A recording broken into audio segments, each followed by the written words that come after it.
Assalamualaikum warahmatullahi wabarakatuh. Teman-teman dimanapun berada, salam kebajikan untuk kita semuanya. Aku berharap semua dalam keadaan yang sehat walafiat dan tetap selalu semangat untuk hidup sehat. Saya akan mengawali video kali ini dengan salam Nusantara.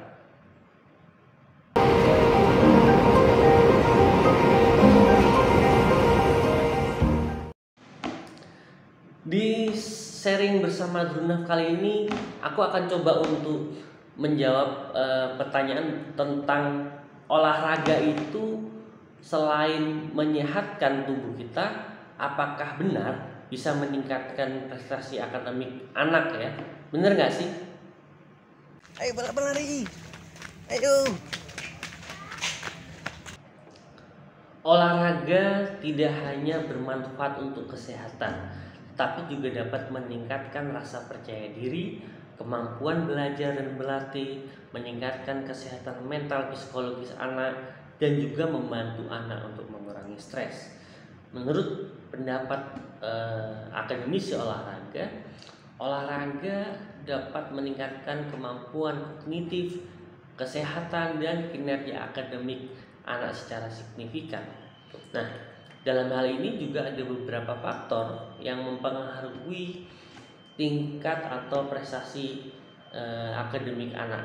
Di antaranya yang satu yang harus diperhatikan ya untuk orang tua, dukungan, supportnya seperti apa, teman bermainnya bagaimana, kesehatan mentalnya anak seperti apa yang harus kita sebagai orang tua melakukan pendekatan, lingkungan kelasnya bagaimana, suasana itu membuat anak itu nyaman atau tidak ya kan, perbedaan gender, apakah anak ini idealnya sih imbang ya kan, dan akan menjadi trouble bila mana perbedaan gender ini dia berada di suatu lingkungan yang minoritas.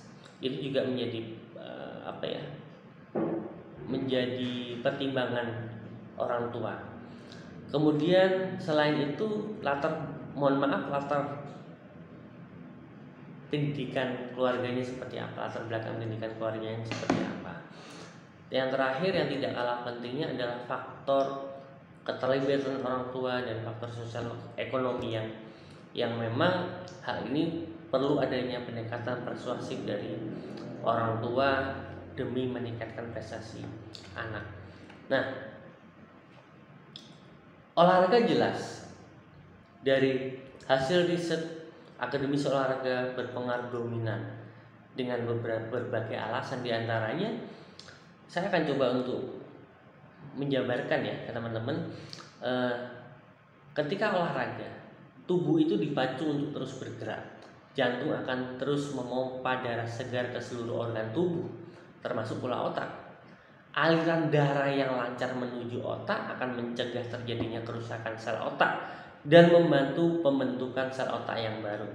Nah, sel-sel yang sehat lebih baik dalam menunjang fungsi kognitif otak, termasuk kemampuan berpikir, kemampuan fokus atau konsentrasi, bagaimana seseorang memahami sesuatu, memecahkan masalah, mengambil keputusan, mengingat, hingga mengambil suatu tindakan. Itu akan terjadi lebih baik bila mana sel-sel otak munculnya sel-sel otak yang sehat di dalam otak kita. Nah, selain memperlancar aliran darah ke otak, olahraga memicu untuk melepaskan hormon mood bahagia, ya kan? Hormon mood bahagia ini dinamakan dengan endorfin yang membuat emosi anak menjadi lebih mudah bahagia, stabil dan tenang, sehingga jadi jarang berulah atau melakukan suatu tindakan yang over confident, ya kan? Tindakan mencari perhatian atau dalam tanda kutip berulah. Nah, sesuatu yang dilakukan dengan berlebih itu tentunya tidak baik. Sama halnya dengan ketika anak ini melakukan suatu kegiatan olahraga, ada dosis yang harus diperhatikan, dosis olahraga yang tepat.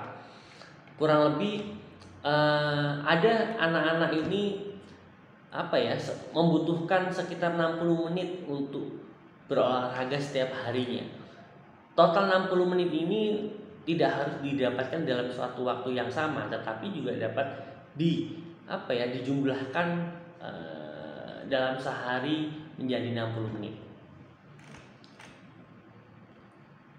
Terkait soal jenis-jenis olahraga, jenis-jenis olahraga yang tepat ini kita juga harus mengetahui anak ini hobinya bagaimana, ya kan? Banyak juga yang aku sendiri agak miris tentang beberapa anak-anak yang mungkin menjadi mayoritas ya saat ini, dan mudah-mudahan kebiasaan ini berubah dalam waktu dekat.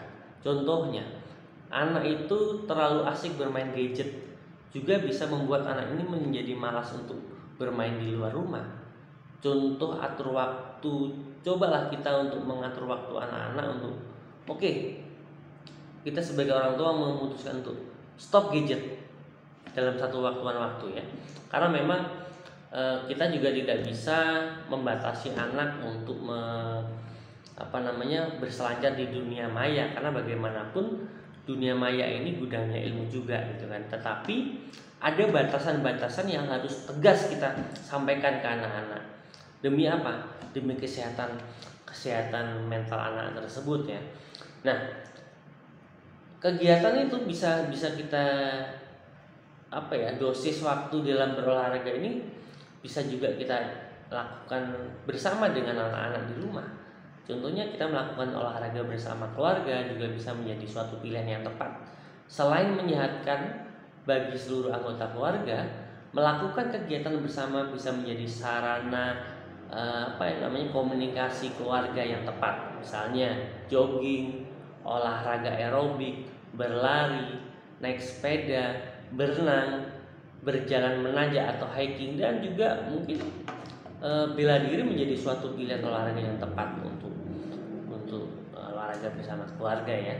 Dan terakhir, tugas orang tua ini menjadi suatu tugas yang utama untuk masa depan anak-anak. Bagaimanapun, madrasah pertama anak ini ya dari lingkungan keluarga atau dari orang tua itu sendiri, ya kan?